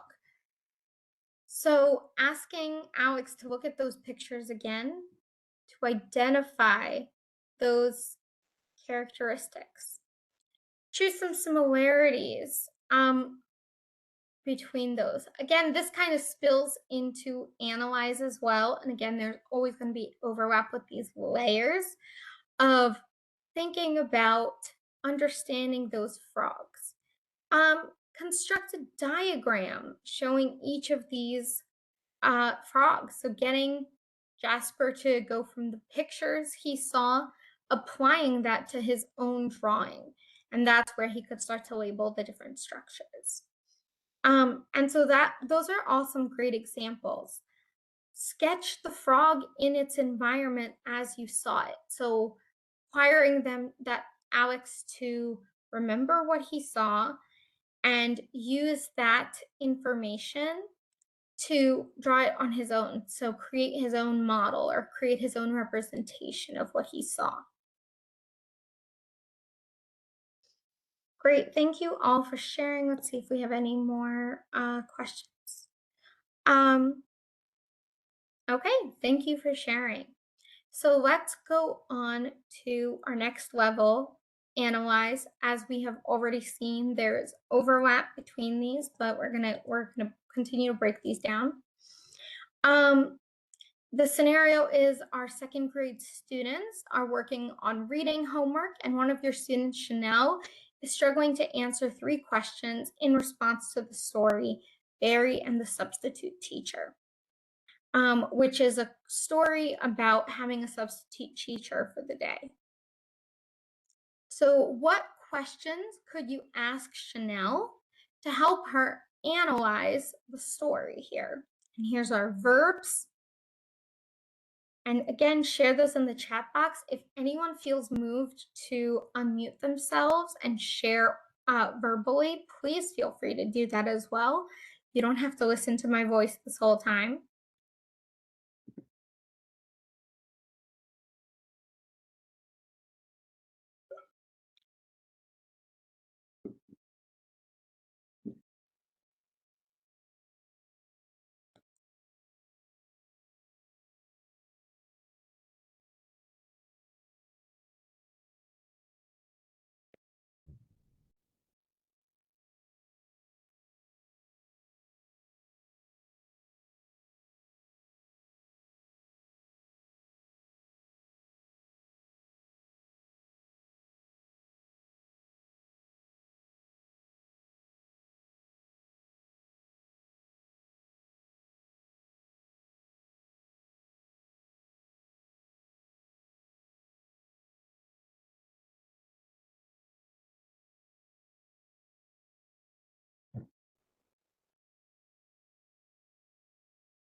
Chanel, can you explain what you noticed in the story? So asking her to what she noticed, that's helping her kind of pull out the most important pieces. Organize the story in the order that it happened. So creating a timeline can help students, and ordering things is one of those really important early literacy skills that can be a real struggle for a lot of students. So that can be really helpful. And identify the most important details. So really going from, I created a full timeline of all the events, and these are the things I think are most important. And of course, the follow-up question will always be, why did you select those?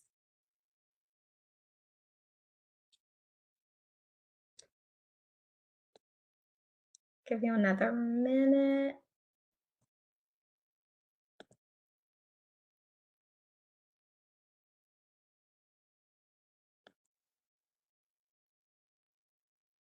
What conclusion can you draw from paragraph 2? Now, the phrasing of this will obviously vary based on the story that was read. As far as I know, Barry and the substitute teacher is not a real story. I just made that up. Unless it is, it could be. Anyway, so what conclusion could you draw? That might have to be a little more specific.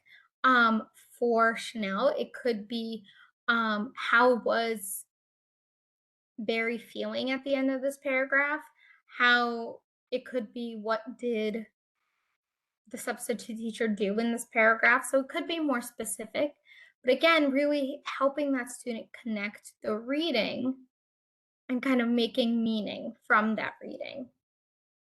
Some other examples of how you could use this, what other questions you could ask that would be examples of analyze questions is compare and contrast how the substitute started class that day compared to what Barry's teacher does on a normal day, on a regular day that they're not absent. So that can be an example, again, analyzing, finding some of those differences, finding some of those similarities between the substitute teacher and the regular classroom teacher. One thing a lot of us know about kids is when there's disruptions to their routines, that can be really distressing and really upsetting. So understanding what, if anything, is different when the substitute teacher is there instead of the classroom teacher can be the secret to understanding why, for example, students are upset. I don't know that students are upset because I didn't actually write the story, but you get what I'm saying, I think.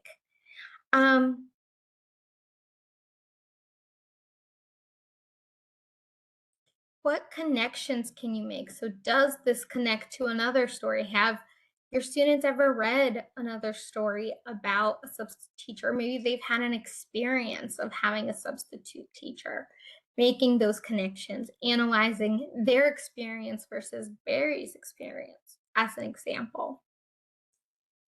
Now let's look at evaluate. Again, we're moving up to some of these really complex thinking questions. We're going to look at another math scenario. Fourth grade students are working on their homework involving fractions, and Devin has a few different strategies to solve this math problem of 3/4 plus 1/5 equals 19/20, but he's not sure which one to use to solve the problem, the question. Obviously, the answer isn't there. I don't know why I included the answer. That's my bad.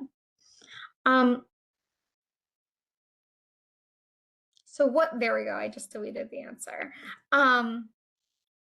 So what can you do to help Devin choose the right strategy? And again, we're going to use some of those verbs. Those are the verbs that are posted on your screen. And I'd love for you all to share some questions that you could ask Devin to help him evaluate the different strategies and pick the right one.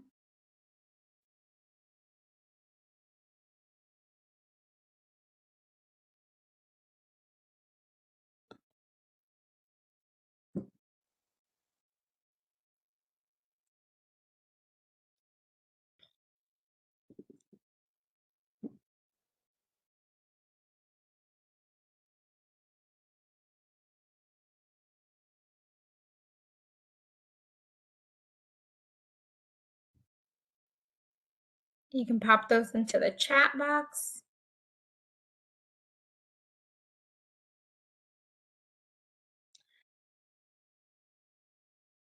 Oh, consider what the difference is between adding fractions and adding whole numbers.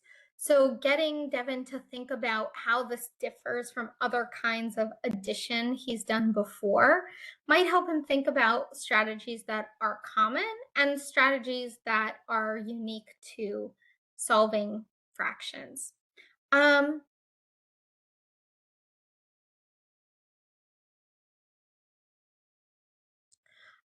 Which strategy do you think would be most efficient for solving this problem? So which strategy might have the fewest steps? Pam shared test both strategies and choose which one you liked better, which one was easier for you, which one made more sense to you. as an example. Thank you all for sharing those. And now we've got the last layer. We are up to create and synthesize questions. Here's a scenario from a sports activity. Students are playing dodgeball. Lola can't play because she twisted her ankle, but she still wants to do something related to sports. She doesn't want to just sit on the side and color. So how can we get her involved? What could you ask Lola to do at that create and synthesize level that will get her thinking about sports, maybe in new and interesting ways, without actually having to play? So pop your answers to the chat box, excuse me.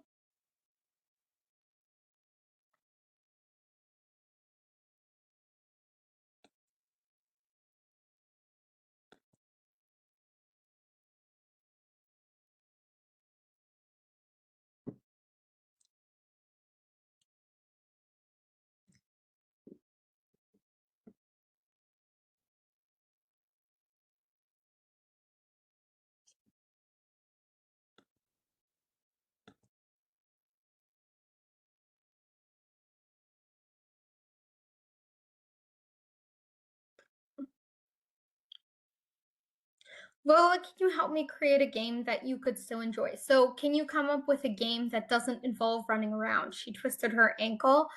Can she create a game that doesn't require running around?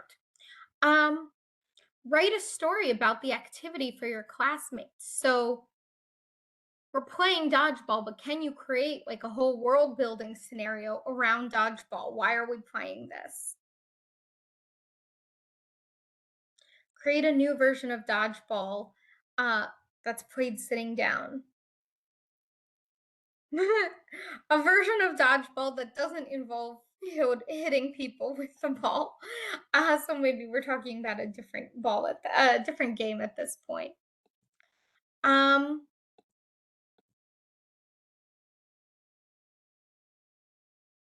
You could, if you really wanted to lean into that kind of cross-curricular connection, produce a report on the outcomes of today's dodgeball games. So which side lasted the longest, how many rounds each team won, maybe which players were playing for the longest time or were hit the fewest times.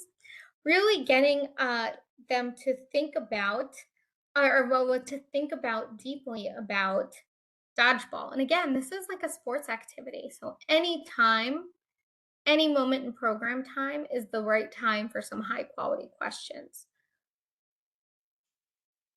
And this could be really an opportunity to connect to literacy skills, like for example, writing a whole story about dodgeball, how we ended up playing dodgeball, how it's part of a bigger world building activity. And it could be mathematics if she's keeping track of how often people get tagged, who plays for the longest, those kinds of things. So this is a great one. And thank you all. You have written such great questions. The last thing I want to do, the last thing I want to talk about, really at the very end of our series is troubleshooting when asking questions. So you ask what you think are great questions, or your frontline staff ask what you think are great questions. And kids don't answer, kids seem confused, things happen, right? So we have to think about how do we address those challenges as proactively as possible. So the first thing is one question at a time. Something that is really common, I see all the time, is we ask 2 or 3 questions in a row, especially when they connect to each other. So I asked one question and I'm like, oh, and there's a follow-up piece to this. But for a lot of kids, it can be hard to keep track of those. It might require a lot of cognitive load and require a lot of like knowledge that they might not have or they're still developing. So it's really important to break it down, ask one question at a time. The other thing we need to do is provide a lot of think time. It's really tempting when you ask students a question to just call on the first kid who raises their hand. But for a lot of students, they need a little more time to think in order to formulate their thoughts. And the longer time they have to think, the more they will be able to answer some of those higher order thinking questions because they actually have time to do that complex thinking. You've given some wait time. You've made sure to ask one question at a time. Students are still not following along. Sometimes you have to rephrase the question. And this is something where we have to be careful of the vocabulary we use, make sure it's really developmentally appropriate. So we have all of these great Bloom's taxonomy verbs, but not all of them are going to be verbs that students recognize when they're in second grade versus fifth grade, versus a high schooler who might recognize a lot more of those verbs. And then we continue to support our students. We break down the question. So this connects to that one question at a time piece. Does the question have multiple parts? Does it require using multiple cognitive processes? So do they have to both understand and analyze and create something new all at the same time? Can you break that down into the pieces? So an example would be, if we remember that analyze example from theater, where students are asked to analyze their character's motivation and their actions, start by asking them to summarize their character's background and their actions in the film, so in the play. So that would be an example of understanding. And once we have that baseline of understanding, we can then move to that next step of analyzing. Connect to the school day. This is a really important one. Think about and make sure you're following along with skills students are learning during the school day and the things they learned all year round that you want to continue to build on and reinforce during the summer. So do things that connect to what's happening in the school day, because that will help reinforce those same really important academic skills. Also think about accessibility. Students have diverse needs and they have different strengths. They might need different pieces of support, for example, sentence stems, visuals, peer collaboration, maybe they need home language support. Those are all tools that you can use to make things more accessible to your students. And finally, think about the resources you can leverage. Do you have access to the school day materials? So if they're using a particular textbook, do you have access to that? And make sure you're using those. Leverage any other community resources that are available to really offer those supports and build those supports into your program. So those are just some strategies for troubleshooting questions. We're now at the end of our session. I would love for all of you to take a minute to reflect on how do the questions align into Bloom's taxonomy compared to questions that you usually ask during homework time, during enrichment activities, you and your frontline staff. So think, hopefully honestly, are these questions you're already asking? Do you feel like you mostly ask those remember and understand questions? And really think about what that might look like to ask some of those more higher order thinking questions. So we'd love to hear from you in the chat box. In the meantime, if you're thinking about next steps, the next steps to take from this session are to review Bloom's taxonomy verbs, make sure you're really familiar with those, plan questions before instruction. Once you get in the habit, you'll be able, and your frontline staff will be able to use these kind of from the start. But first you need to build that practice, and planning questions ahead of time is a great way to do that.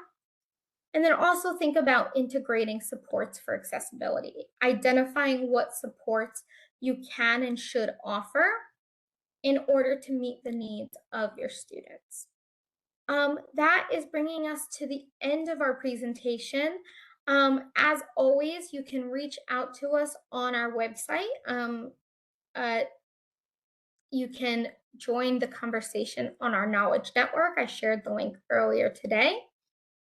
You can reach us on our website, 21stcclcntac.org, or info@21stcclcntac.org for our email address. Thank you so much to your state leaders for inviting us. Thank you all so much for being here through this whole year of thinking about high quality summer programs. I'm so excited to hear about all the great things you do during this summer. And yeah, thank you, Chaz, for doing this with me. It's been fun. Absolutely. It's been a great journey with some really awesome engaged people. So yeah, I'm really excited to see what the outcomes are. Shanta, that is a question for your state leaders about the recording. Wonder if Thank you, Yana. Mhm. I'll take it from here. Thank you, Yana and Chaz. Thank you for the Intech team for a great series. We are excited and we feel equipped, so we will make sure we share these resources out with our team. And I did see, I believe from Ms. Berry and a few others, yes, we will share this recording out in our listserv. But with that said, we did look at the poll. It looks like it's almost creeping up 50-50 between Raleigh and Winston. So we'll let our section chief be the tiebreaker and we'll send out more information. Of course, we'll take all votes into consideration. But if there is nothing else, thank you again, Intag. Thank you to 21st Century leaders out in our state. And if you need anything, we'll hang around. If not, enjoy the rest of your day.